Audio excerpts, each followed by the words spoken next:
Okay, so it happened outside Huntsville, Alabama. In Limestone County, there was a sheriff. He's 70 years old by the name of Mike Blakely. Okay, back in August, this sheriff was accused of taking these no-interest loans from the county jail fund that held prisoners' money. Not good. Also stole $4,000 from his own campaign account. He was in his 10th straight term at the time that he got convicted. They say that he's Alabama's longest-serving sheriff at the time. But, there was those little issues about stealing money, and so he got put in jail. So after he was done in jail, he actually wrote a review. Best jail in the state of Alabama. The food was really good. The staff took very care of me. Couldn't ask for better treatment from the inmates. Yep, there's your Yelp review. And in case you're ever wondering, how does a banana get out of jail? Anybody? It wins on appeal. Yes, that's courtesy of Alexa, by the way. Hey, welcome to Tech Refresh. It's your weekly fun show about all things digital. And just a quick reminder here at the top to make sure that you rate, you review, you subscribe, you follow the podcast. And Tech Refresh is brought to you by thecurrentnewsletter.com. Tech news and tips you can use right now. Join almost 100,000 folks who get The Current Newsletter. That's right. I say the because that's the website where you need to go to sign up. It's thecurrentnewsletter.com, or you can say thecurrentnewsletter.com, whichever way. Just make sure that you get there and you see a sample and you sign up. And it's called Kim Komando and Friends here with Tech Refresh. And of course, we have Ali Seligman on board, and she's our amazing content queen. And Ben Bradley, he's our trusty news director. And we have a new friend joining us later on, Matthew Heffel. He's our official internet scout. Oh, it's an amazing segment. You're not going to want to miss that. So why don't we get this party rocking and rolling already? And Ali, you start. What's going on in the news? Well, of course, Facebook is in the news, but we're going to wait on that one. The other big thing this week, Windows 11 is here. Finally, it's not in beta anymore. Dun, da, da, da. Yay! Looks just like a Mac. If you don't see the update on your PC yet, don't worry. The rollout, Microsoft says, is going to take months. They're aiming for mid-2022. If you're wondering what the heck is going to take so long, well, there are just so many Windows PCs. At last count, there were 1.3 billion that had Windows 10. So this is a lot. Okay, but Ali, how do you get to the front of the line? I mean, our people, they never want to be like the last to get things. Exactly. I mean, is that whole insider program? Not insider anymore. So first, just check if it already got pushed out to your PC. All you have to do is go to settings and then update and security. If it's there for you, great, you can download it. If you don't see it yet, go to the Microsoft website and you can download something. It's called the Windows 11 Installation Assistant. Now, you might get the same notification that I did. Your PC is not supported. Oh, sad. Oh, yeah. Womp womp. Ali, you're kidding. I'm not. No, I work on an old PC that the processor is just too old. It's a really powerful computer, but old processor, so stinks for me. In news that will shock no one, there are, of course, some issues already. One of the biggest ones is slower network speed. So you get all excited, you update your computer, and then your internet slows down. That's not good. There is a File Explorer memory leak too, aka your computer might just crash because you run out of RAM. So that's great. I would say, even though there's been this long beta period, it might be in your best interest to just wait a little while. Give it a few weeks because you can bet there is going to be a pretty quick update to fix some of these big issues. My advice is always, if it's your main computer, if you work on it, it's just not going to be worth the heartache. Yeah, it looks more like a Mac. Like Ben said, there are some good features, but if you don't want to be annoyed all day long, maybe wait. Now, a little tip if you wanted to see how things are progressing. Because even on Komando.com, we can't cover every single little in and out of what's broken, what's not, because, we all know there are going to be a lot. Go over to Reddit, Reddit/r/Windows 11. It's actually a really good community. People talking about, these are the issues I'm having, this is what works great, kind of giving each other tips. Of course, a healthy amount of complaining, but it's a pretty darn good Reddit forum. I will say this. The problems are all part of the experience. That's how you know it's a genuine Microsoft product. It's a feature. That's right. I mean, so, I was feeling pretty anxious about Windows 11 myself. And then I updated Microsoft Office and it totally improved my Outlook. I mean, I was just all over that. All right, Ben, what's going on in your news world? Well, wouldn't you know it, holiday shopping is already here. Now I'm waiting for the collective groan or eye roll or whatever. I know. Way Yeah. too early. I know. It's like way too early. Well, you know how it starts a little earlier every year. Well, this year it's actually going to be a good idea to actually maybe take advantage of doing your shopping earlier. Because if you wait too long, whatever it is you're looking for may be hard to find or just impossible. It comes down to two main reasons. One is that ongoing semiconductor shortage, those chips that are in everything, consumer electronics, cars, more limited availability this holiday season because they can't keep up with the manufacturing. So gaming consoles like the PS5, the Xbox, they've been hard to get since they came out almost a year ago. And that's in a category of its own. But you may have trouble finding things like certain TVs, smartphones, tablets, smart appliances, all kinds of things. The second problem is the global supply chain issues. So that only adds to it. It's not just a short supply of the electronics. It could mean less to choose from in other categories like toys, housewares, clothing, and shoes. So it comes down to this. If you see a good deal on something that you're shopping for now and it's in stock, Just scoop it up. you might just jump on it. Yeah. Just buy it. I don't have a crystal ball, but some retailers are afraid they're going to run out of some popular products by November.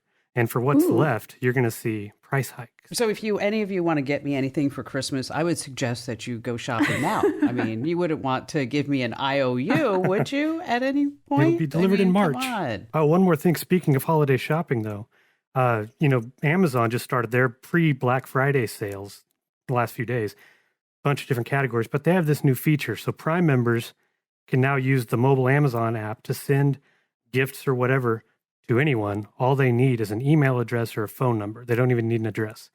So the recipient gets a text or an email that they have a present waiting. Yeah, they can accept, decline, or ignore it. But still, I understand it's supposed to simplify the whole process of gift giving, but it's something you can't opt out of. And from a privacy standpoint, it's a little creepy to think how it could be used, by stalkers. Oh, it's not just stalkers. I mean, can't you just see that? This is the newest scam alert that we're going to be giving on the site. If you get this Amazon text and 100%. it doesn't look legit, make sure that you don't click, okay? Because Kim Komando is not sending you a PS5. I'm just telling you right now, it's not going to happen. All right, so, Allie, you mentioned Facebook news. There was a little bit of things going on with Facebook this past week, right? I mean, first we had 60 Minutes, this former Facebook product manager, anonymous whistleblower. She was giving all kinds of documents to the Wall Street Journal, and she came out, she revealed her identity. She had thousands of documents showing that Facebook is just fully aware that, I know, it's a shocker, that Facebook is used to spread hate, violence, and fake news, and Facebook was trying to hide all that evidence. So her name is Frances Haugen. She's 37 years old, and she says that Facebook knows it inspires anger and hate and emotional reactions, but that keeps people on the site. And when they can keep people on the site, Facebook makes more money. Total manipulation. Facebook also knows that Instagram, they own that too, hurts young girls, but they don't do anything about it. So Facebook's a public company that hid all this from shareholders where profits are more important than public and civic good. So it's not going to be the end of Facebook, but maybe Zuckerberg's position as CEO is in jeopardy because I don't know if you remember, but did you ever see that picture of Mark Zuckerberg during the congressional hearings? I mean, he totally looks like Data from Star Trek, doesn't he? And so Almost as pale, yeah. Exactly. He actually said this about the claims that they were deeply illogical. Okay. It's like, okay, maybe you really are Data in the midst, and we don't really realize that. But who exactly is Frances Haugen anyway? Okay. She's the tipster, as I mentioned, who leaked thousands of company documents to journalists, lawyers, and lawmakers. She's worked for tech giants like Google, Yelp, and Pinterest. Her Facebook gig was paying her about $200,000 a year. She has a Harvard MBA that Google paid for, by the way. She also has a degree in computer engineering. And she says that she felt compelled to leak all this at the encouragement of her mother. Okay, her mother was a biochemist. Notice I said was, but now she's an Episcopalian priest, which she became one in 2012.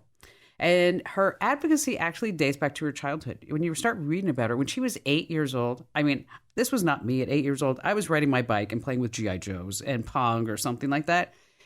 Frances was writing letters to her U.S. representatives saying that the road widening project was going to be bad because then she couldn't ride her bike home from school on that street because it would be too busy.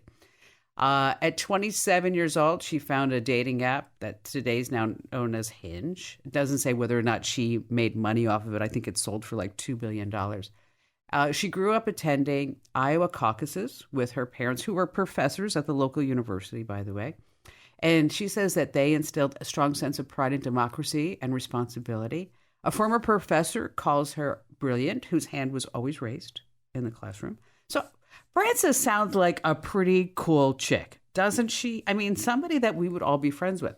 And let me tell you, I am so proud of Frances for single-handedly taking on Facebook because no doubt, you guys know this, she's going to be taken through the legal ringer, right? I mean, all kinds of disputes in courtrooms. She's going to be blackballed throughout Silicon Valley. She is now the poison pill as far as so many people are going to be concerned. But I think that she probably could have a career in politics if she really wanted to, that she could transition to that. I mean, but at least, hey, she wasn't a whistleblower in a blizzard because then she'd be snowed in. Oh, okay.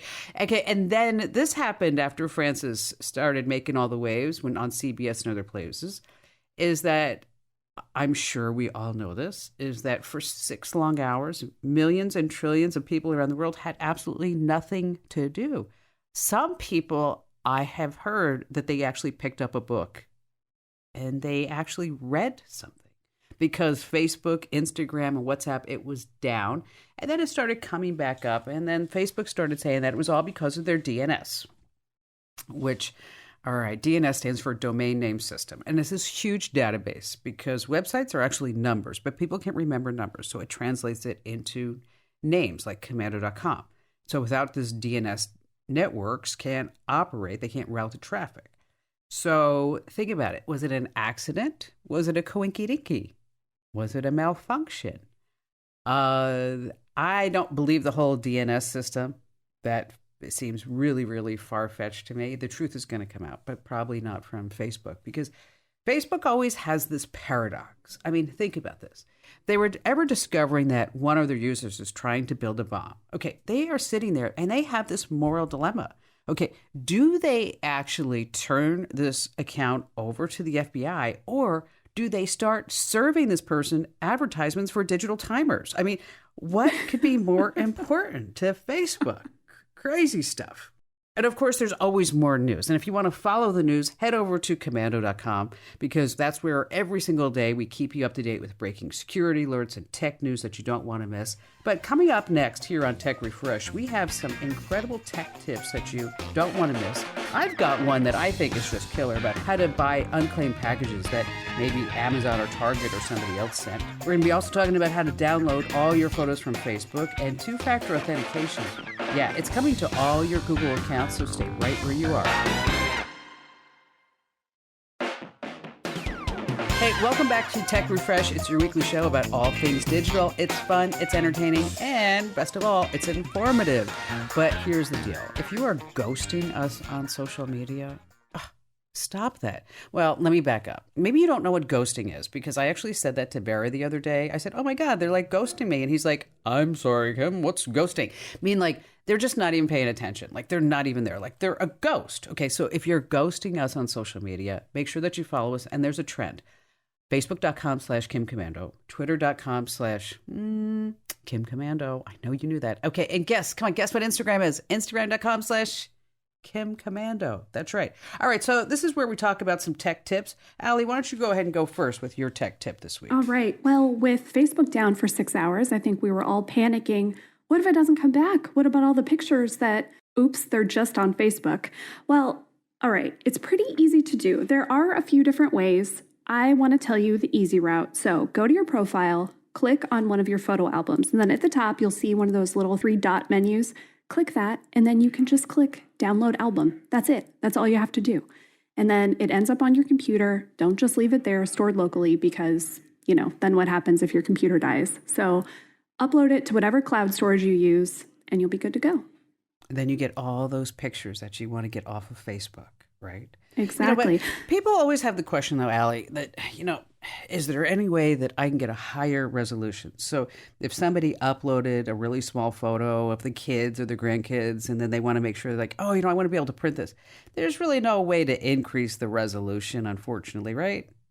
No, sometimes, though, what people end up doing, they're trying to save the thumbnail. And so if you're clicking the thumbnail and you're saving that to your desktop, if you open that one, it's going to be really bad. So make sure you fully, you click into the photo and you're saving the biggest one you can. Don't take a screenshot of it. That will degrade things even more. So make sure you're downloading the original version. That's really your best bet. And you have to be careful of any photos of plants that you download because they need to photosynthesize.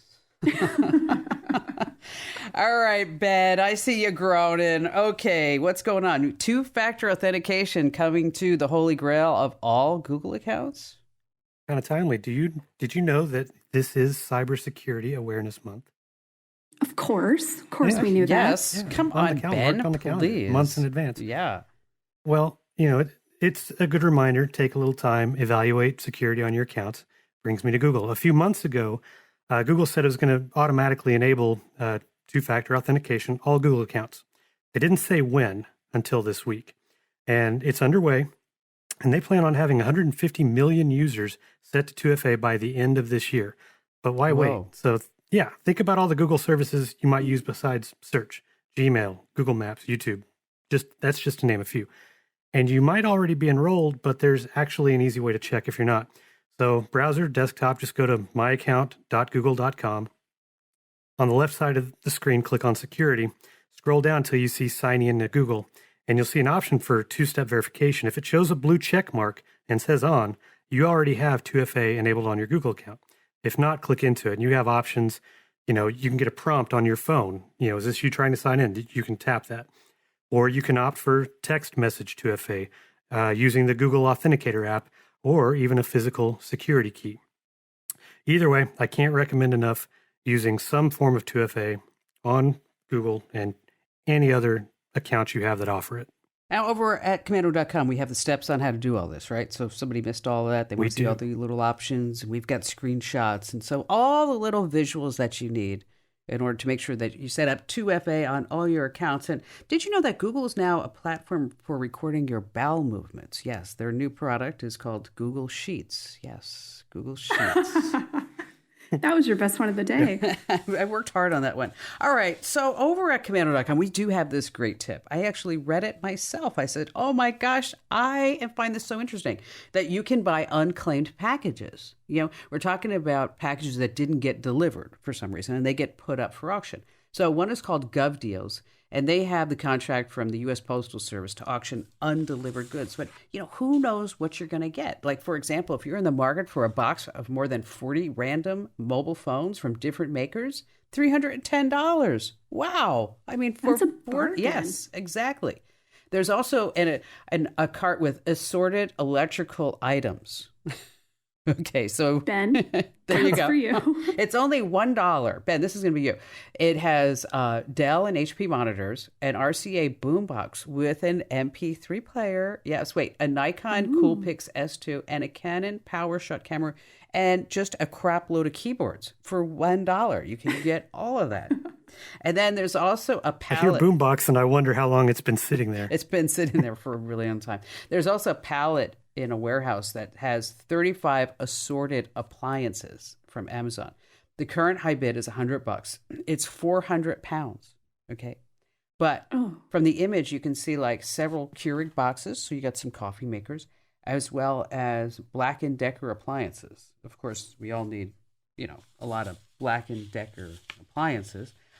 So, there's no way they say to verify the contents. You want to check the photos. There's a manifest. We have a lot of tips on how to get this done over at Komando.com to make sure that you don't get scammed. But now, oh my gosh, it's time for You Choose the Fake News. It's the greatest part of Tech Refresh, aside from, when I speak. But this is where we talk about news headlines. It's 2 real headlines and 1 fake one. So, Ben, 2 real headlines and 1 fake one. Take it away. Okay, here we go. How lasers can fix your rubbery chicken.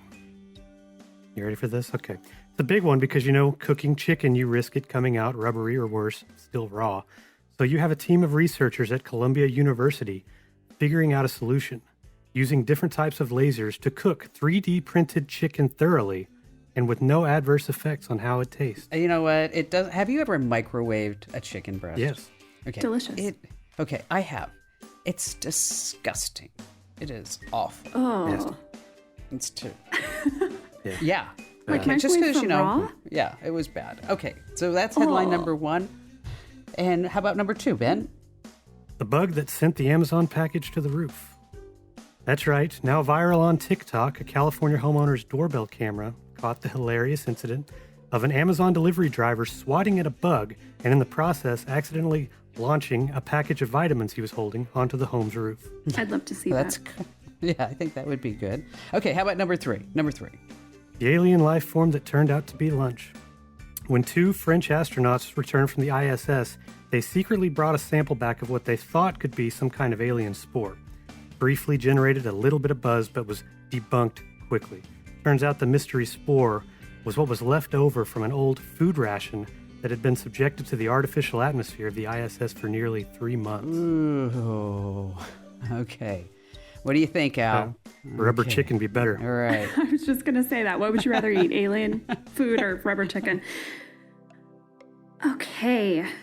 All right. I am going to say the alien story is real because, I don't know, the truth is out there. I'm going to, between laser chicken or the package on the roof, I'm going to say that Ben is trying to be sneaky. The package on the roof seems pretty believable to me, and so I'm going to say that that's the fake headline. Wow, this is a tough one. This is the tough one. It is. I'm going to say that the fake news is I want to say the spore. I do. I want to say the astronaut story. So, all right. So, Ben, here comes the big drum roll. See, okay. So here's the deal, folks. Is that if you subscribe to this podcast and you leave us a review, at some point we may be able to afford real sound effects. So for right now, it's just me. Okay. So this is another reason why you should always rate and review. Okay. So the drum roll, please. Not quite the drums, but you get the gist. Right. So both of you have submitted your final Yes, we answers, have. yes? Correct. One of you is correct. So Okay, remember, it's the Kim Komando and friends. Just saying. Just saying. all right. The rubber chicken and the team of researchers at Columbia. Oh, yeah, they're really doing that. That's science. The Amazon package, also very real on TikTok.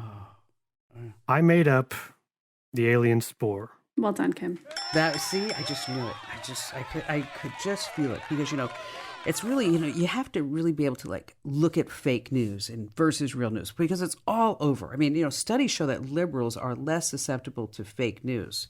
I read that on Facebook, so I know that it just absolutely has to be true.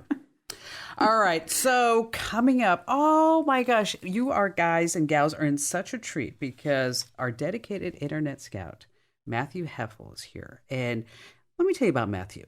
He's just an incredible guy. He's so good looking. He's so smart. And he's the guy that always wants to keep us on our toes here in the studio. So we thought, hey, you know what? Why don't we just share Matthew with the whole world? And so that's what we're doing. So stay right where you are. Hey, welcome back to Tech Refresh. It's brought to you by thecurrentnewsletter.com. Tech news and tips you can use right now. It's absolutely free. You can see a sample. You can sign up over at thecurrentnewsletter.com. And joining us now with Tech Refresh every week is our brand new friend, Allie and Ben. Would you join me in welcoming Matthew, our dedicated internet scout to Tech Refresh? Woo! Hooray. Welcome, Matt. Hey, Matt. Hey, guys. How's it going? This is awesome. Matt, what do you think, what qualifies you as our dedicated internet scout? I don't mean to put you on the spot, but really, tell us why. I am a certified millennial. I'm not sure if that really matters in this day and age, but and I think that I spend probably too much time on TikTok and the internet. So kind of keep my finger on that pulse, you know? And see, and that's why, Matthew, you're here. So you're going to tell us what's trending online so we can, A, look cool in front of all the kids. Maybe B, we want to jump on the bandwagon.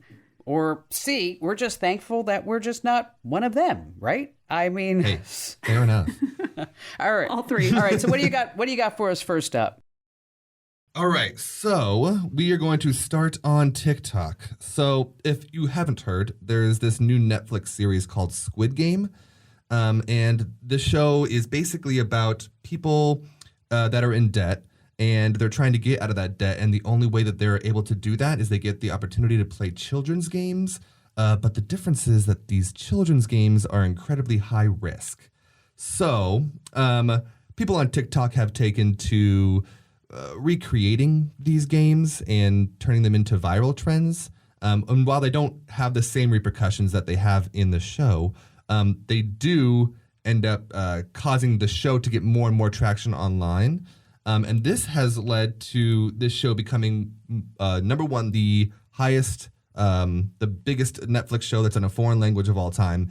And the co-CEO of Netflix just said this week that he predicts that this will become their biggest show of all time. You're thanks kidding, Matt. Wow, that's not okay. So give us some examples of the games. I mean, I'm not a watcher. Tell me what happens. So in one of the games, there is a giant robotic child girl, and they're playing a game of red light, green light, where they have to run towards this robotic girl and this red line. And if they move after she says red light,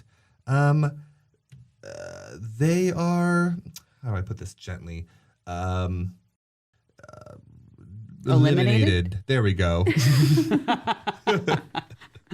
Fun. So I hear this is a pretty dang gory show, right? yeah, I got a few episodes in, and then it was very intense. I plan on finishing it, but it's one of those shows that if you sit in one setting and just watch the whole thing, you're gonna get uncomfortable. So Need to take a nap for a while. So here's what we have to do. Okay, Allie and Ben, and I promise that between now and next week, we will watch a little bit, if not one whole episode. Oh, come on, Al. Don't be looking at me like, oh, geez. I mean, I just made you like eat your homework. I mean, you did. Here's something that you don't know about me. I am such a baby when it comes to like gory things and violent things. I'll try. Oh, really? I'll try. Okay. Well, I mean, if you can't do it, I understand. I watched this with a pillow on my face. Did you? Okay, yes. Okay, and then he can give you the notes. I mean, I'll give it a try, but I've seen Hunger Games, so.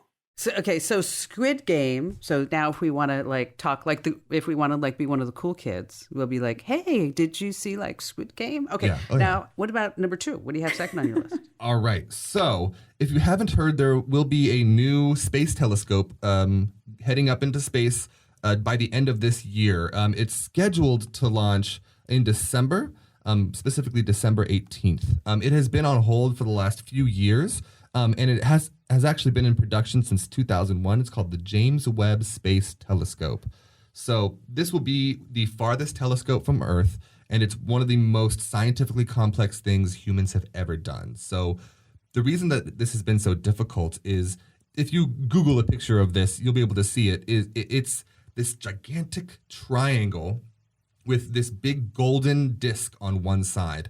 And the big triangle will be always facing the sun, and it'll be so far away from Earth that the reflection of light from the Earth will not be affecting it either.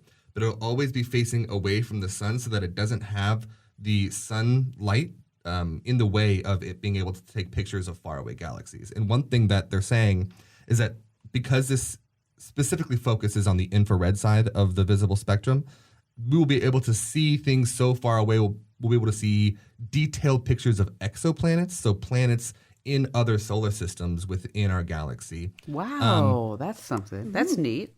Yeah, it's going to be really cool. Poor Hubble. Yeah, it's the replacement for the Hubble telescope, as the Hubble telescope has begun to deteriorate over the last 20 years. But the reason this is in the news and trending online is because over the last few weeks, the name James Webb has been put under scrutiny because there was some accusations of him back in the 60s that, it was a long time ago. There were different it was a different time, and people had called to change the name. And at the beginning of, or the end of last week, they announced that they will be keeping the name. So that has been something that has been trending online a lot, is people talking about this telescope. So is it that he was a male chauvinist pig? Is that basically what the guy was? Or homophobia was the accusation. Oh, okay. All right. So he wasn't grabbing like women's butts in the elevator, but those weren't the accusations. Who knows? Who knows? It was the 60s. That's true. You actually never. All right. And then number 3 that's trending. We're going to head right back over to TikTok. So if you have been listening to the news at all, you probably heard that kids are doing worse and worse pranks, they call them, at school, or challenges. And this kind of started a few months ago with a trend on TikTok called Devious Licks. Oh, that's disgusting. And basically what this started out. See, now it might sound gross, but it's more terrible than gross. So they started out by stealing pens, pencils, small stuff from their school, and then they would post videos of their hauls online on TikTok. And this progressively got worse and worse to where they were shutting down bathrooms in middle schools and high schools because kids were stealing the soap dispensers. They were stealing the mirrors in the bathroom. And the toilets. I saw the toilet yeah. seats. Yeah. Oh my God. I saw a picture of somebody, like they showed the bathroom and like the toilet was gone. Like, what is up with that? Where do you even put it? That doesn't fit in your backpack.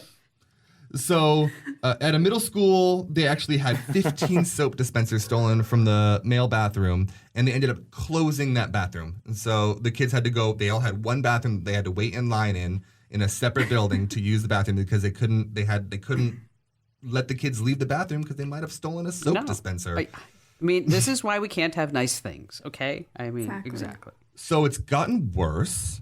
In the last few weeks, there has been warnings because there's a new similar challenge that's kind of running amok on TikTok, and it's called Slap a Teacher Challenge. And so, what? Yeah. So this has kind of been getting out of hand, and they're starting to warn teachers and school districts to that this is happening. And, you know, they're kind of, some school districts in some states are kind of coming down on TikTok saying that, TikTok, they have to explain themselves. But, I kind of think that we just, it's not TikTok's fault that kids are acting up. I mean, kids have always done crazy things like this. This is just one more way of them kind of doing something that kids have always kind of done, just in a worse kind of way. And this already happened in one place, right? There was I think I saw something, South Carolina maybe? I think it was in South Carolina, and with the kid, instead of slapping the teacher's face, he actually slapped the teacher's behind. And if you know anything about teachers, my entire family is teachers, so they were telling me about this too, is that you cannot touch students whatsoever. So say a kid is even about to hit them on the butt, they can't really grab their arm to stop them because teachers have that rule where they can't touch the students at all. So that's even creating more of an issue, and they're trying to figure out how they can crack down on this issue. So TikTok's at it once again. Well, Matthew, I think you did a fine job for your first time here on Tech Refresh. I think we need to give him a round of applause. Yay. Thank you, Kim. Take it back. I have a joke, and I don't know if I should say it. So let me just say this. If you have kids in the room, I want you to cover up their ears right now. Okay, so if you're listening to with a child in the room, just cover their ears. But if you're an adult, this is something that you can use at parties, for example. What do you call a urologist with a TikTok account? Anybody? A dick doc.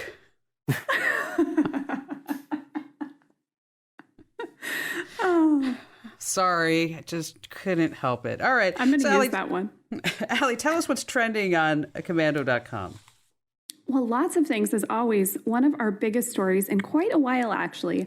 If you pick up your phone and you see this number calling, don't answer. I'm not going to give it away, but once you read it, you're going to say, oh my gosh, yes, I'm glad I know that. We've also got 12 home renovations that will decrease the value of your home. So if you've got any projects coming up, don't do this stuff. It's a bad idea. Kim, one of your recent columns that I thought was so good, 9 photos that you should have on your phone. This is one of those why didn't I think of this? Why haven't I done this yet? Let me take 5 minutes and just get this done. It's really smart. And it's more than just your vaccination card. There are so many other Yes. things you should just have on your phone, like including like your medical insurance card, your dental insurance card. I mean, all of these like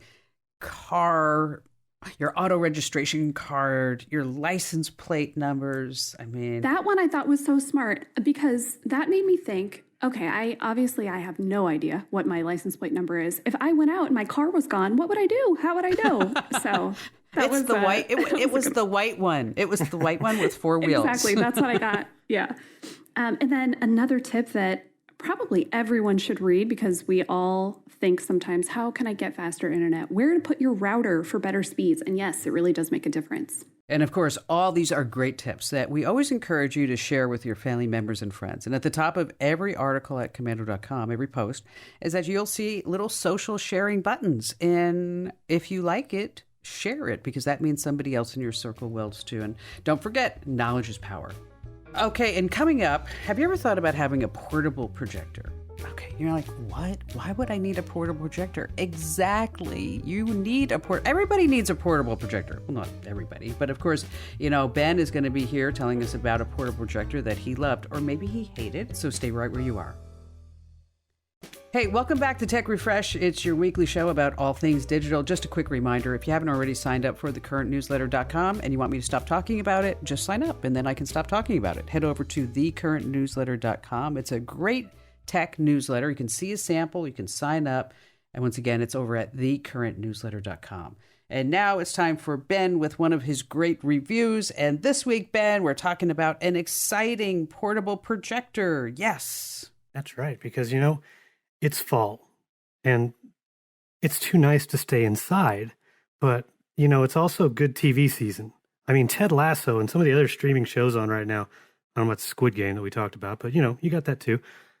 So why can't you just watch TV or movies in the backyard or even camping? I've done it.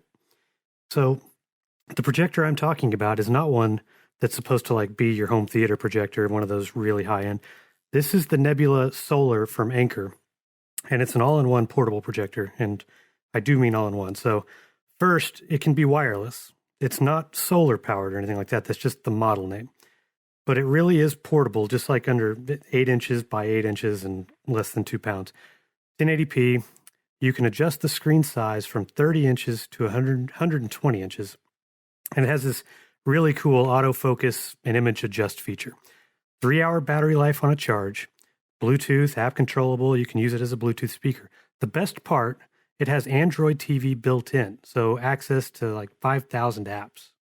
Netflix, Google, all that. Yeah. Because That's pretty awesome. because when you're camping and you want to watch a movie, I mean, and you're in the middle of nowhere and you need access to 5,000 apps. Exactly, and apparently 3G works just fine. So, but the pros on this, it's portable. It's easy to pack and store, truly wireless, all the streaming options, like I said, and that auto adjust feature, which was just really neat. The cons, not the brightest picture. It would be nice if it had a longer battery life, and it's expensive. It retails for $600 unless you catch it on sale. Ooh. Yeah. Okay, you know what? I was hoping for I was like, all right, if this is like $200, maybe I'll get that. That sounds cool. So, Ben, why wouldn't you use something like a Pico projector?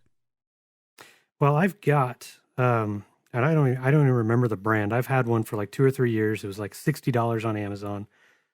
There was really nothing, it was hardly adjustable. The focus features, there was no keystone corrections where you can change the angle based on which way you're pointing. No apps, very bare minimum.